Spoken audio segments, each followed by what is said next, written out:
autour de la blockchain, des usages. On l'a dit tout au long de la journée, il est important de parler d'usages plus que de techno. Et on va commencer par Marc qui va nous parler blockchain et green notamment. Et on va le laisser commencer parce que on est bien timé dans les présentations pour cette heure. Vas-y Marc, à toi. Très bien. Ravi de pouvoir vous présenter ce cas d'usage, cette expérience très, très sympathique qui a débuté en fait le 6 novembre. Alors, j'espère que vous m'entendez bien. Donc c'est un cas d'usage autour de la blockchain, mais pas que. C'est-à-dire qu'il y a de l'IoT, de la blockchain, de l'analytique, et tout ceci en fait on l'a mis en œuvre autour d'une étude de cadrage collectif. Donc ça c'est très particulier autour de la filière froid et frais. Concrètement, je vais vous présenter donc l'agenda de la saison 1, en fait, qui est le démarrage en fait de cette étude de cadrage collectif, une présentation des sponsors et des participants, un rapide passage sur une étude IDC intéressante sur la green supply chain, et ensuite une présentation du concept, de la solution, éventuellement des questions-réponses si vous en avez. Tout d'abord, l'agenda. Donc, on a timé en fait cela en 5 épisodes. Le premier épisode, donc c'était la réunion de lancement pour rappeler les fondamentaux du concept à tout le monde. Le second épisode, on est rentré dans le détail, c'est-à-dire dans les choix des palettes, de l'IoT, le type de remontée d'informations métier dont on avait besoin. Et ensuite, on a fait des zooms sur cette remontée d'informations pour savoir quel type de message on pouvait utiliser. Donc, on a travaillé avec GS1 qu'on a fait intervenir. Et donc là, on a l'innovation entre les messages et leur réception dans la blockchain, parce que c'est tout à fait nouveau. C'est un premier de la sorte, un first of the kind, comme on dit chez IBM. Et donc ça remonte dans la blockchain et ensuite on utilise la blockchain pour différentes choses. Vous allez le voir juste après. L'épisode 4, en fait, là, ça a été le dernier qui s'est déroulé en fait mardi dernier, dans lequel en fait on a présenté la cartographie des ROI, le back office, etc. Et le lien avec les institutions sur le côté green pour faire en sorte qu'on puisse avoir une action de deux filières, la plasturgie et la filière logistique, qui se rencontrent pour créer un marché et pour aider à contribuer à sauver la nature au travers des green palettes. Voilà. L'IE 5, ça sera en janvier pour une restitution à l'ensemble des participants. Les participants sont, donc le sponsor, c'est Picard au départ, avec qui on a travaillé le case. Et ensuite, cet été, on s'est dit que c'était un enjeu de filière, qu'il fallait pas que ce soit que Picard. Et donc, on a relevé le challenge et secouer un petit peu la planète. Et donc, il y a un certain nombre de participants qui sont venus nous rejoindre. Et vous êtes les bienvenus si vous êtes intéressés par cette aventure. On a également des institutions. On a le ministère de la Transition écologie. On a le ministère de l'Agriculture qui nous a rejoint mardi dernier. Donc, il n'est pas encore sur les slides. On a Aix-Marseille Université que vous connaissez bien. Donc, avec le CRETLOG et le Master Supply Chain durable qui est avec nous. Il y a 4 étudiants qui sont avec nous, 3 professeurs. Donc voilà, on travaille tous ensemble. Tous les cerveaux sont les bienvenus. Un petit rappel sur notre étude IDC. Alors c'est vraiment très très rapide, mais je pense que c'est assez instructif de la situation dans laquelle on est. Donc la stratégie environnementale, en fait, aujourd'hui, elle est au début. Elle gagne en maturité. Je pense que la crise de la Covid nous a permis de mûrir et que ça va accélérer les choses. En tout cas, c'est comme ça qu'on voit nous. On veut redémarrer autrement et pas comme avant, et de plus en plus green. Donc aujourd'hui, il y a déjà 36% des entreprises qui ont pris de l'avance. Il y en a 50 en tout avec le juridique qui se lance dans ce mouvement. Mais la crise, je pense, va en accueillir d'autres. En tout cas, les participants à notre étude font partie de ces innovateurs. Les premiers pas en fait vers la supply chain verte, en fait, ils se font par le tri des déchets. Donc c'est un peu un basique et c'est très bien parce que ça permet derrière en fait d'utiliser ces déchets pour créer les fameuses green palettes. Derrière, on a des solutions technologiques qui sont utilisées aujourd'hui dans la supply chain, mais qui sont principalement en fait du cloud, du big data, des solutions d'automatisation en fait de processus comme le RPA, de la robotisation dans les entrepôts, de l'IoT. On va voir comment. Et en fait, la partie IA et blockchain, en fait, ça commence à naître, mais on en est qu'au début. Et l'étude qu'on a menée, le case qu'on va vous présenter, c'est vraiment une illustration de ce qu'on peut faire en fait dans la blockchain en termes de traçabilité. Donc, on retombe sur de l'IoT pour faire de la traçabilité. On, c'est une des composants de notre solution. Et évidemment, la blockchain pour sécuriser les échanges, mais surtout pour partager en fait les différentes informations sur une chaîne qui est transverse, donc avec des chargeurs, des prestataires logistiques et des distributeurs, donc avec des systèmes complètement différents, verticaux. Et donc, la blockchain peut permettre cet échange-là beaucoup plus facilement. Alors, le problème auquel on s'est attaqué au départ, parce que c'est quand même le point de départ, c'était de lutter contre la blockchain. C'est un jeu de mots, mais qui veut dire ce qu'il veut dire, c'est-à-dire qu'en fait, on va lutter contre la non-visibilité durant le cycle logistique. Aujourd'hui, les chargeurs ou les distributeurs passent des commandes ou envoient des expéditions et en fait ne savent pas ce qu'il advient de leurs produits durant ce cycle logistique. En fait, ils ont des informations la plupart du temps a posteriori sur le cheminement en fait de la marchandise, comme vous l'avez quand vous commandez sur un site en ligne, mais sur la qualité de leurs produits, là, ils ont rien. Donc, en fait, ils attendent la livraison chez le distributeur quand on a un chargeur, et là, ils s'aperçoivent que la marchandise, il y a un litige et qu'elle ne pourra pas être mise en rayon. Et donc, ça crée des ruptures, etc., etc.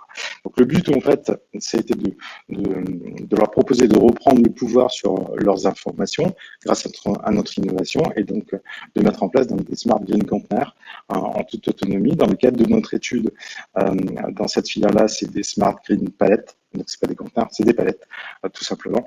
Et vous allez les voir, elles vont apparaître là. Donc, les trois axes de la solution sont les suivants. Tout d'abord, en fait, un travail sur les conteneurs. Donc, dans le cadre de cette filière-là, ça a été le choix. Le choix s'est fait sur les palettes, donc la palette noire que vous voyez ici. Cette palette noire, c'est pas n'importe quelle palette, c'est une palette en plastique recyclé, recyclable et réutilisable. Donc, elle peut être produite au travers de votre poubelle jaune. Il y a 30% en fait de votre poubelle jaune qui peut contribuer à sa production, à sa naissance, et ensuite elle peut vivre ad vitam aeternam, qui a un vrai intérêt. En plus, en termes de CO2, elle est 2 fois moins lourde et 10 fois plus durable. Donc, bon, voilà. Je ne peux pas m'étendre plus que ça. On a, grâce à ces éléments, ces plus qu'elle porte, on peut accéder en fait au monde du temps réel. Et donc là, on lui a adjoint un capteur. Ce capteur, il est situé au centre de la palette. Il va permettre en fait de mesurer deux types d'informations. Une information de type localisation et une information de type qualité. Donc c'est ce couple en fait qu'on va gérer durant toute la chaîne et ça va nous permettre en fait d'exposer ces informations sur la blockchain. Sur la blockchain, on va marier des informations de temps réel et des informations métiers, notamment des ADV, ce qui va nous permettre de faire fonctionner des indicateurs, de créer des alertes et de les envoyer aux logisticiens de manière à ce qu'ils puissent intervenir par rapport à une rupture de la chaîne du froid qui pourrait se produire. Si cette rupture de la chaîne du froid se produit, ils vont pouvoir la voir en temps réel, c'est-à-dire là où elle se trouve, stopper la marchandise pour un blocage qualité, et ensuite lancer un réappro pour éviter les ruptures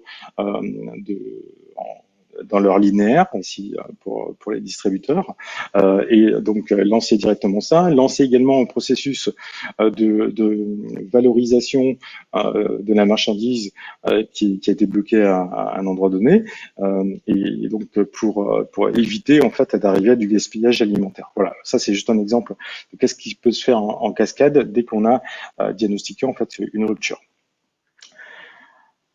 Je ne vais pas avoir le temps de rentrer dans le détail, donc si vous avez besoin, on pourra y revenir à souhait. Mais il y a plein d'intérêts autour de tout ça. Rapidement, la chaîne, on part d'un entrepôt chargeur vers un entrepôt client, donc on a voulu être le moins invasif possible, et on ne l'est pas du tout d'ailleurs, donc sur le flux physique.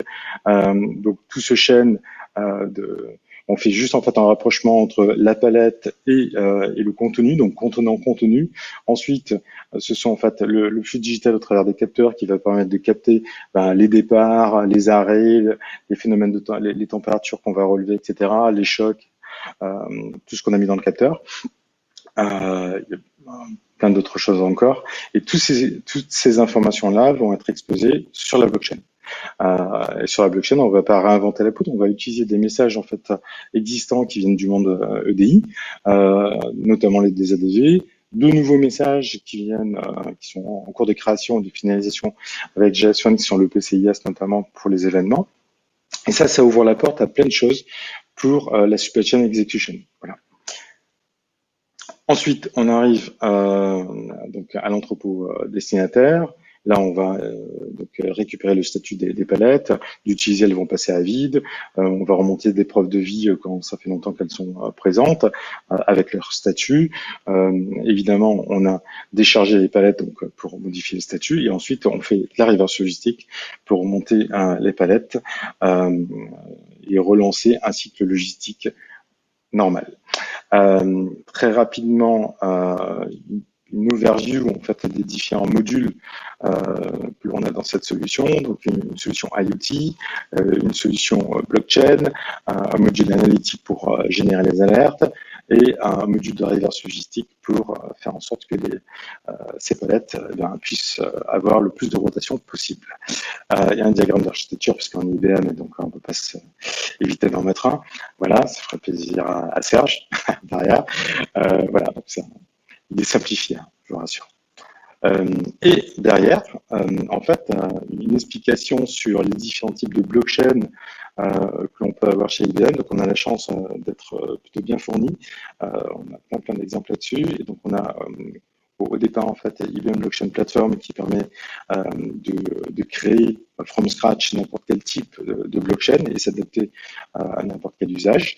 Mais on a également des expériences comme TradeLens sur le monde maritime, donc ça c'est de l'horizontal, pour gérer tous les documents maritimes et faire gagner du temps à tout le monde, et éviter de la redondance et permettre du complément d'information tout au long de la chaîne.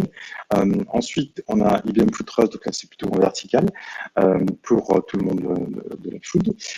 Et en dernier, on a donc notre quatrième plateforme avec Transaction Intelligence qui vient, lui, du monde idéal et qui s'ouvre sur le monde de la blockchain pour embarquer encore plus de monde, notamment les transporteurs qui n'ont pas forcément du personnel informatique pour créer des liens avec le DI. Donc, cette ouverture vers la blockchain est très intéressante. Yacine, tu pourras en parler tout à l'heure.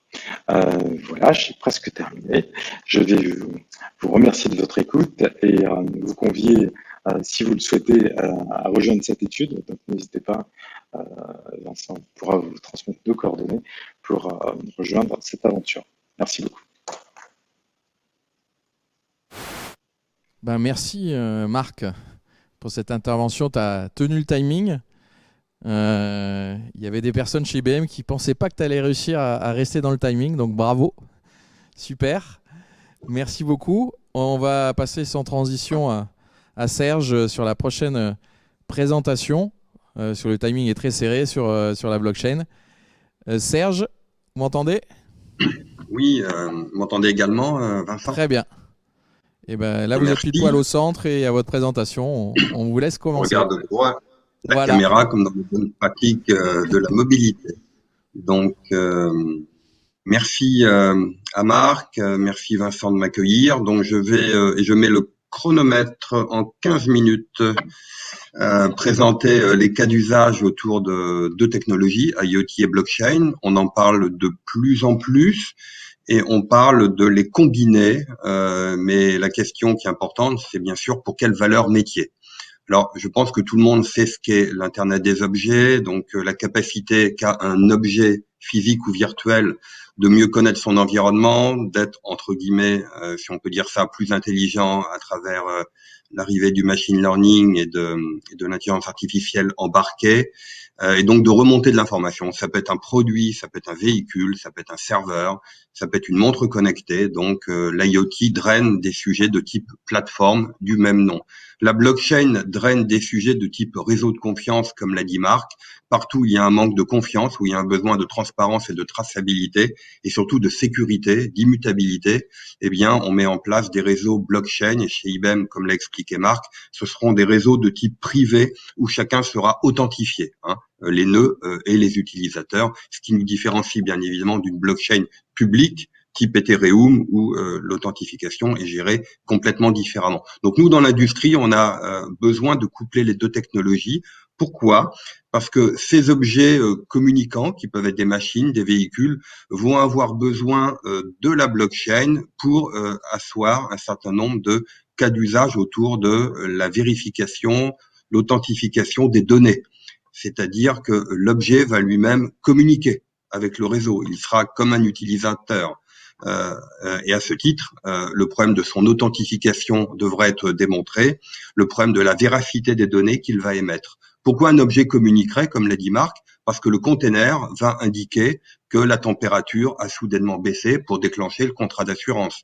Mon véhicule connecté, mon véhicule autonome demain, pour envoyer automatiquement une transaction ou donner l'état des réparations qui ont été faites par le garagiste, qui permettra de remplir le logbook qui va devenir contractuel. Donc, il y a énormément de cas d'usage et autour des objets connectés de type véhicule, on comprend très bien. Alors, les cas d'usage, on a tendance à les regrouper en plusieurs familles. Ils couvrent toutes les industries. Alors, il y a une étude, et je me permets de vérifier, une étude du BCG qui est sortie récemment. Je vous invite à regarder sur le web, qui décrit 5 grandes familles de cas d'usage. Donc, tout ce qui est suivi des opérations et visibilité. Donc là, on va trouver tout ce qui est tracking, par exemple, de containers, enregistrement des opérations pour la logistique. On aura les cas d'usage autour de tout ce qui est provenance et authentification. Est-ce qu'un asset est bien celui qu'il prétend être ? Est-ce que les données cliniques qu'on va mettre dans le registre sont bien vérifiées ?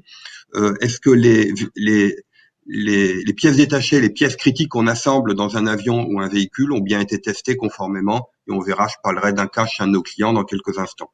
Troisième famille de cas d'usage, tout ce qui est interaction machine to machine, typiquement dans les smarter cities où le véhicule autonome va communiquer avec les éléments de signalisation. Donc cette communication se fera de manière automatique et bien sûr se pose la question de l'identification, l'authentification et la protection des données personnelles. L'échange d'énergie dans les smart grids, c'est également un cas d'usage autour de l'interaction machine-to-machine.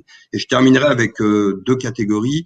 Tout ce qui est service et monétisation de la donnée, donc les serrures intelligentes, je regarde mes notes, la recharge des véhicules, la monétisation de la donnée aussi, c'est des cas d'usage importants. Quand on va entraîner des données sur le machine learning pour des algorithmes, il faut qu'on ait transparence sur ces informations. Si c'est l'objet qui détecte une situation suite à une prise d'image automatique, et bien dans ce cas-là, il faudra aussi avoir des preuves que l'on va stocker quelque part. Donc 5 grandes familles de cas d'usage. Alors, autour de l'IoT, c'est simple, les devices sont à gauche. On parle de device démocratie, c'est-à-dire les devices vont pouvoir communiquer les uns avec les autres, s'échanger de l'information. Il faut qu'ils soient authentifiés, il faut qu'ils soient bien sûr identifiés, authentifiés. Il faut qu'ils puissent émettre de l'information, parfois en automatique. En général, ça passe par les plateformes IoT qui sont en mode cloud, ou pas d'ailleurs, qui peuvent être installées localement. Et à un moment donné, cette plateforme IoT va se connecter au réseau blockchain de manière à donner une partie de l'information. Et c'est le smart contract qui fera le lien entre les deux, qui permettra de faire cette notion de filtre, d'agrégation, de vérification, avant d'enregistrer dans l'histoire de la blockchain l'élément que l'on veut enregistrer. Ça peut être une température pour un container, une action qui a été faite sur un véhicule, une action critique, par exemple de reset d'un calculateur sur un véhicule est important, on doit le tracer, ça peut peut-être occasionner un accident, etc. Donc il va y avoir en général une intégration, et comme dit mon ami Marc, j'ai prévu un slide d'architecture, mais je vais me forcer à pas le montrer, mais il y aura une intégration entre une plateforme IoT et une plateforme blockchain qui vont échanger à travers des API en mode synchrone, asynchrone, des données. Voilà le principe général. Alors maintenant, je vais m'intéresser à un cas particulier. On va restreindre un petit peu la discussion. Un cas qui est public. Un de nos grands clients a témoigné récemment. Et donc, ce que je vais dire est complètement public. Donc, le client Renault sur un projet de traçabilité, de conformité véhicule en usine. Et donc, il suffit d'aller sur YouTube et j'ai mis le lien. et vous verrez que une personne de Renault, donc VP Supply Chain, témoigne de ce projet. Alors, la traçabilité et la conformité d'un objet comme le véhicule, c'est pareil pour un hélicoptère ou un avion, ça se prête particulièrement bien à la blockchain. Parce que vous avez un cycle que l'on voit à gauche qui est très séquentiel, et vous avez à droite un cycle qu'on va plutôt avoir en étoile, où avec des droits, on va pouvoir accéder aux informations que l'on veut mettre dans le réseau de manière sécurisée. Ces informations, c'est celles qui sont demandées par la législation sur, par exemple, des pièces critiques que l'on va assembler pendant un process de manufacturing. Eh bien, il faut que chacune des pièces ait été testée par les sous-traitants. Les pièces sont ensuite testées les unes par rapport aux autres, ce que j'appellerais un test d'intégration. Eh bien, le résultat des tests doit être certifié, il doit être archivé, il doit faire l'objet d'un certificat de mise en production de la voiture. Et ce que je décris là, et je pense qu'il y a beaucoup d'industriels qui m'écoutent, c'est valable pour un avion, c'est valable pour un hélicoptère. Quand vous avez des processus où on démonte, où on remonte, où on change des configurations de spare parts, eh bien, vous devez tracer ces informations. Ça tire une notion qu'on appelle le product passport, ça tire une notion qu'on appelle le certificat de conformité, l'aptitude à voler, à rouler, vous appelez ça comme vous voulez, mais dans toute industrie, vous trouvez cette idée de certificat. Donc, Madame Panfiatifi le décrit très bien sur YouTube, donc je vous invite à regarder sur le projet XFeed ce qu'a évoqué Renault, et c'est public. Dans un cycle de conformité, on l'a représenté de manière très simple ici. Il y a des tests de conformité à toutes les étapes pendant la conception. Donc, on parle de product développement, et là, vous aurez des tests qui seront en général liés à l'activité, spécification, conception générale, conception détaillée. Donc, vous remontez le cycle et vous testez et vous archivez les différents éléments en sortie de conception, je dirais en sortie du cycle d'engineering. Ensuite, on rentre dans le manufacturing, l'assemblage. Il y a aussi une problématique de conformité. Et puis, dans l'after sales, il y a aussi une problématique de conformité. Donc, quand vous êtes, mettons, dans la partie manufacturing, eh bien, vous devez vous assurer que sur certains éléments, tous les tests ont été faits, que les exigences ont été réalisées, donc test unitaire, test d'intégration, et bien sûr, partage des éléments. Puisqu'il faut qu'à tout moment, on ait une vision, je dirais, allez, j'emploie le terme, une sorte de jumeau numérique de la voiture, si on prend le cas d'une voiture, qui montre peut-être pas sur 4000 pièces, mais sur 80-100 organes critiques, que tout est vert à un moment donné, et que tout a été testé unitairement, tout a été testé de manière intégrée, c'est-à-dire tel tableau de bord va sur tel châssis, et donc la personne en usine l'a bien fait, et à ce moment-là, elle confirme automatiquement que les informations sont avérées, et ça rentre dans la blockchain. Et donc, vous allez avoir mais si le test est pas bon, ça rentre quand même avec un test partiellement pas bon, mais qui pourrait être mis à jour un peu plus tard, et donc de manière complètement asynchrone. Et c'est ça qui est intéressant. Tout le monde est connecté au réseau et voit comment ces pièces sont intégrées dans le reste du véhicule. Alors, il faut savoir que dans la législation dans le monde automobile, dans les années qui viennent, la communauté européenne, mais ça c'est très poussé par les anglo-saxons également, il faudra aussi avoir des certificats de conformité pendant ce qu'on appelle la phase d'opération. Le cycle de vie d'un objet comme la voiture, c'est aussi des changements chez le concessionnaire, chez le garagiste. Quand vous resetez un calculateur, ça peut être important. Imaginez sur un avion, on l'a également sur les opérations de maintenance. Donc, il va falloir descendre dans les configurations de manière très, très fine.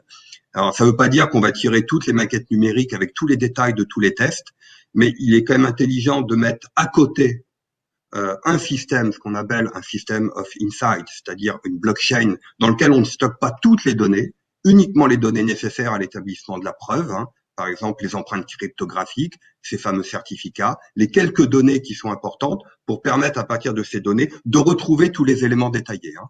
Si on sait qu'il y a eu un problème parce qu'un test a mal été fait sur un équipement industriel, eh bien, à partir d'une baseline, d'un numéro de version du code embarqué, on va retrouver dans le design ce qui a peut-être mal été testé.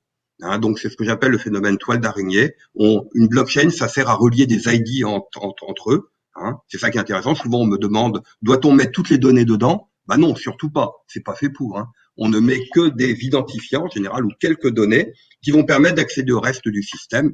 Et c'est en ce sens qu'il va falloir intégrer vos plateformes. Typiquement, si vous avez une plateforme IoT, une plateforme blockchain, souvent, il y aura un point d'intégration à établir. Mais ce qui est très intéressant, c'est que vous serez sur un couplage faible et lâche. Vous ne serez pas sur une intégration forte Et donc, les deux systèmes pourront être plus facilement maintenus avec le temps et évoluer sur des cycles différents. Alors, c'est très intéressant parce que ça draine énormément de sujets de type service. Quand je parlais tout à l'heure des services digitaux, c'est qu'une fois que vous rentrez dans cette idée-là, vous acceptez le propos, eh bien, on peut avoir des services pour les loueurs, les leasers, ceux qui font la maintenance, l'entretien, avoir pourquoi pas un certificat dans lequel on va regarder l'empreinte carbone de l'objet, dans lequel on va regarder également les différentes versions de code embarqué pour avoir une traçabilité peut-être un petit peu plus fine, monétiser ces données, les exposer à son réseau de partenaires de manière à ce qu'ils puissent innover, développer des API et des applications. Donc, c'est vraiment une histoire d'écosystème, comme beaucoup de choses en ce moment, où il va falloir relier les acteurs entre eux, mais c'est aussi au service, et on pourrait dire que c'est une sorte de business platform, quand même, très décentralisée, certes, au service de l'économie digitale, d'une certaine manière. Donc, je dirais que ce schéma peut être réappliqué dans toutes les industries. Alors après, effectivement, ce qui va être intéressant, c'est quand vous avez un équipement à assembler, vous êtes un constructeur auto, mais ce schéma a rien de spécial. Hein. Il pourrait être appliqué à un avion, un hélicoptère, à une machine à laver chez Whirlpool. Eh bien, vous avez un réseau de fournisseurs, ce qu'on appelle les tier 1, les tier 2, les tier N, qui dépendent les uns des autres. Et si on veut une bonne visibilité sur ce réseau, qui a fait quoi à quel moment, qui a certifié quoi, qu'est-ce qui a été fait, il faut arriver à établir ces connexions. Et donc, c'est là où combiner l'IoT et la blockchain est importante. Je donne un exemple. Vous avez un process industriel sur des machines à découper au laser très, très fines.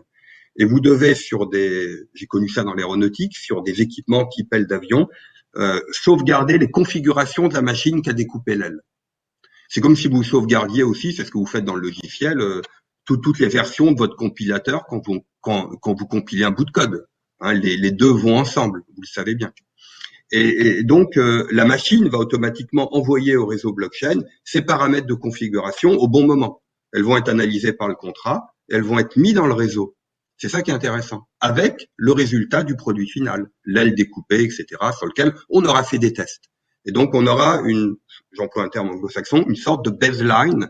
On aura l'ensemble des informations hyper importantes qui vont permettre d'établir la véracité et de pointer sur le reste des applications, des bases de données, hein, parce qu'évidemment, la blockchain, elle se met un peu partout, hein, et on tire des liens. C'est ça qui la rend passionnante. Et donc, on voit très bien ici que chaque fournisseur va pouvoir mettre ses informations dans le réseau. Après, bien sûr, il faut travailler par visibilité. On ne veut pas forcément que le tier N voit ce qu'a rentré le tier 2. Donc, on travaille avec des filtres et des rôles. Et ça, c'est des services que propose une blockchain. Donc, je passe rapidement sur un écran. Voilà, un seul slide d'architecture où on voit les deux plateformes qui cohabitent. La plateforme IoT, avec les devices qui vont, à un moment donné, je veux dire, avoir besoin de prouver quelque chose, ou avoir besoin de se déclarer. Alors, je voudrais juste faire un point sur ce qu'on appelle device démocratie, ou, je reprends le terme anglo-saxon, self-sovereign identity. Alors, c'est des nouveaux concepts intéressants dans la blockchain, c'est de décentraliser les identités. Vous avez dû en entendre parler. Aujourd'hui, la gestion d'identité, vous savez qu'elle fonctionne de manière massivement centralisée, avec des clés publiques et privées, et vous avez un point unique dans lequel on s'adresse, qui délivre les certificats. Si je prends par exemple le cas des certificats. Donc, si ce point unique venait à tomber ou être corrompu ou avoir une mauvaise utilisation des usages, des fameuses clés, dans la blockchain, se sont développés un certain nombre de nouveaux projets.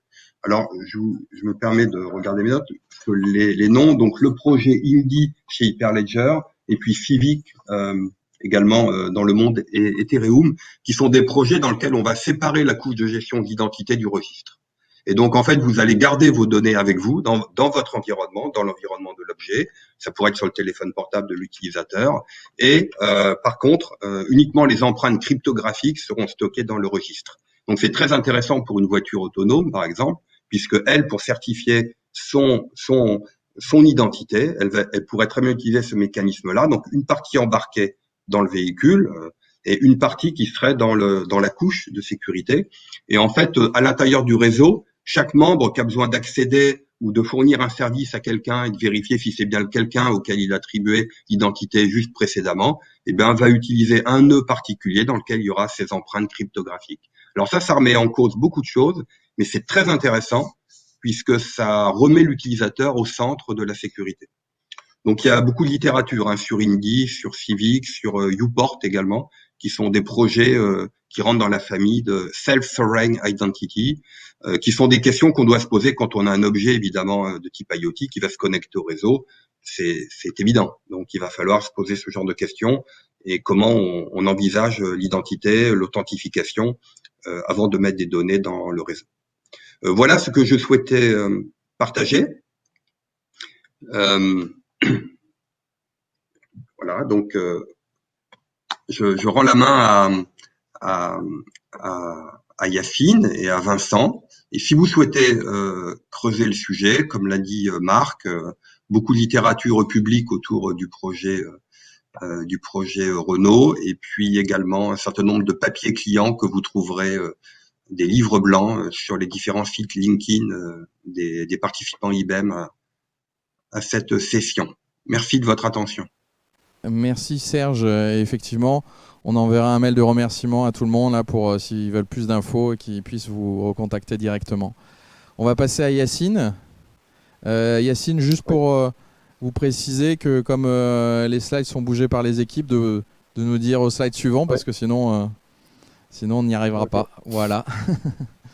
Allez Yacine, je vous laisse présenter.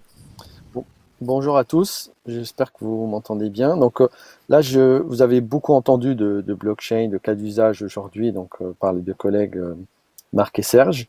Et je vais un peu faire le lien avec l'existant de l'entreprise. Donc assez souvent, il y a un existant sur lequel il faut se greffer, et puis la blockchain ne viendra pas bousculer cet existant et le remplacer. Et c'est un peu souvent je dirais l'appréhension qu'ont certaines entreprises à dire je vais faire un projet blockchain pour faire des choses qui n'existent pas encore. Oui, dans certains cas, mais dans la majorité des cas, il faut se connecter à un existant de processus, de système d'information, et puis venir, je dirais, créer la valeur ajoutée au-dessus de ça. Et mon point et mon propos aujourd'hui, ça sera autour de la blockchain dans l'environnement supply chain et comment on vient augmenter, je dirais, avec la blockchain, des systèmes transactionnels qui ont 30 ans d'âge et qui continuent de tourner aujourd'hui, qui sont les réseaux EDI. Les réseaux EDI sur lesquels il y a toutes les transactions qui se passent aujourd'hui entre le bon de commande, l'avis de livraison, la facture, le paiement de cette facture, etc.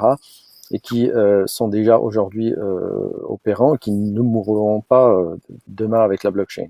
Slide suivant, s'il vous plaît. Donc, la particularité avec ces réseaux qui existent depuis très longtemps, c'est que comme ils sont point à point, ils génèrent un manque de visibilité. Et ça, c'est un constat qui est partagé depuis quelques années maintenant par des directeurs supply chain, des directeurs logistiques, etc., qui est, je n'ai pas la vraie version de la vérité, si on peut dire ça comme ça, partagé déjà en interne au sein de l'écosystème interne de l'entreprise, mais aussi avec l'écosystème externe, donc les fournisseurs, les sous-traitants, les transporteurs, etc. Et lorsqu'on arrive sur des zooms un peu plus particuliers au niveau des opérations logistiques, on se rend compte qu'il y a beaucoup d'argent gaspillé sur des livraisons qui sont non conformes, qui ont été endommagées et pour lesquelles il y a beaucoup de litiges. Donc, souvent, les services ADV dans les entreprises traitent beaucoup ces cas de litige. Et puis, lorsqu'on est sur des chaînes dans lesquelles il y a de l'alimentaire ou du périssable, comme l'a expliqué Marc, on commence à beaucoup avoir de gaspillage, la nécessité de revalorisation, du bénage, ou même dans le life science, pharma, il y a aussi beaucoup de ces aspects-là. Donc, tout cela génère un certain nombre de frustrations parce que déjà on n'a pas de visibilité, on a des zones d'ombre et puis on se retrouve à perdre beaucoup d'énergie et d'argent à gérer des cas de litige qui peuvent être évités si on arrive à collaborer et à partager l'information. Donc slide suivant. Et donc ces zones d'ombre que vous voyez peuvent arriver, je dirais, sur toute la chaîne de valeur. Donc, du fournisseur jusqu'au client, en passant par les systèmes de transport et de distribution. À chaque passage, on va avoir une zone d'ombre parce que l'information ne va pas être véhiculée de bout en bout.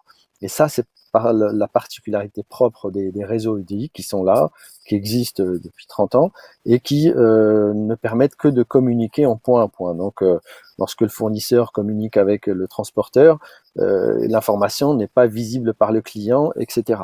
Et donc ça crée un certain nombre de questions qui se posent dans chacune des étapes, qui sont à l'origine de ces litiges, qui sont à l'origine de ces manques de visibilité. Et là, la blockchain apporte une vraie valeur. Et c'est quelque chose qui est venu, je dirais, par le terrain, parce que c'est vrai que le DI existe depuis 30 ans, et chez IBM, on fournit un réseau EDI aux entreprises depuis très longtemps, et on s'est rendu compte à travers les interactions avec les clients que ceux-ci cherchaient aussi des méthodes pour pouvoir partager cette visibilité. Donc il y a eu la question de dire je mets une base de données commune, je partage ces visibilités, mais il y a tous les aspects de sécurité, etc. Et la blockchain s'est imposée, je dirais, toute seule, à dire on va notariser un certain nombre d'événements qui sont critiques et qui vont permettre de pouvoir y recourir en cas de litige pour avoir de la traçabilité, si jamais il y a un rappel de produit, etc. Et rien que d'un aspect transactionnel dans un aspect transactionnel, on est, je dirais, on va dire, indépendant de la filière ou de la nature de la supply chain qu'on est en train de traiter. Ça vient en complément d'une traçabilité d'une pièce et de son origine avec ses états de certification, ou d'une traçabilité d'un produit de la ferme jusqu'au linéaire magasin.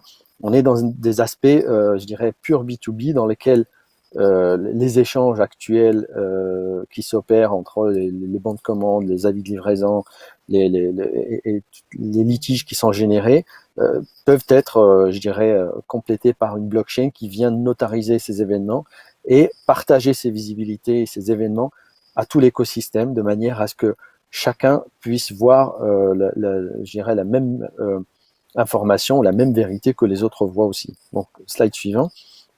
Et donc c'est là où justement on voit une valeur ajoutée concrète de la blockchain, sans venir faire intrusion ou bousculer un existant qui est EDI. D'ailleurs, au passage, cet existant EDI qui est au final adopté dans les grandes entreprises ou dans les moyennes entreprises à 80-85%, mais il y a toujours des entreprises qui font encore qui passent des commandes par mail, voire même par des fax, dans certains établissements hospitaliers, etc. Et puis chez les transporteurs, une vraie complexité à adopter cette EDI parce qu'il faut créer des connexions point à point spécifiques avec chacun des clients.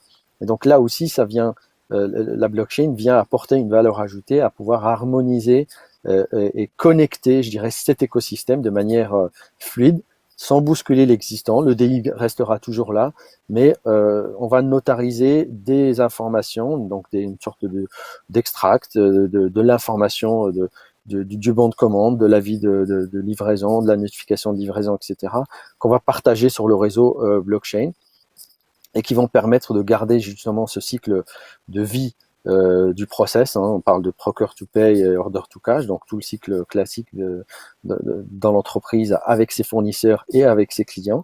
Et donc déjà cette première étape de connexion permet d'apporter une vraie couche de base pour pouvoir collaborer. Et donc collaborer dans un sens pour justement, et on le sait très bien dans la supply chain, il y a toujours des aléas, il y a toujours des perturbations. On ne livre pas toujours ce qui est demandé ou ce qu'on a prévu. Donc des fois c'est en deux fois, des fois c'est regroupé, il y a de l'éclatement de commandes, du regroupement de commandes, etc. Et donc cette collaboration permet à chacun des protagonistes d'avoir cette vraie version de la vérité et de pouvoir aussi se préparer en cas d'aléa et en cas de retard, etc. Et au-dessus de cette couche-là, cette notion de partage d'informations permet aussi d'avoir une base pour pouvoir y appliquer de l'intelligence artificielle et d'apporter encore plus de valeur ajoutée sur ces transactions-là. Donc, slide suivant. Et on va voir du coup une illustration qui permet de rapprocher ce monde de DI qui est un monde IT et très souvent connu que par le monde informatique à des gens qui sont plutôt métiers métiers supply chain. Et ça c'est important parce que on voit beaucoup de gens de la division logistique, de la DV, etc., qui doivent à chaque fois avoir des interactions avec l'IT pour pouvoir aller travailler sur le flux EDI, sortir l'information et de savoir est-ce que dedans la livraison a été effectuée partiellement ou pas. Et donc tout un tas d'efforts et d'énergie qui justement ne sont pas effectifs. Et là, la blockchain, comme vous le voyez, permet déjà de casser ces silos. Donc c'est la couche, je dirais, d'abstraction qu'on appelle chez nous Transaction Intelligence. C'est avoir des copies des différentes transactions qui passent toujours par l'EDI, mais d'avoir cette copie sur la blockchain de manière à les notariser. Et puis, on y applique après des algorithmes d'IA pour pouvoir détecter un certain nombre d'anomalies dans ces flux. Et donc, c'est plus simple que d'aller chercher les flux EDI dans les tuyaux, je dirais, point à point. Et puis d'apporter aussi des notions de couches de visibilité sur les différentes transactions. Comme ça, le transporteur voit la même chose que ce que voit le client, la même chose que ce que voit le fournisseur, avec les garanties et les sécurités de ségrégation de droits et de profils.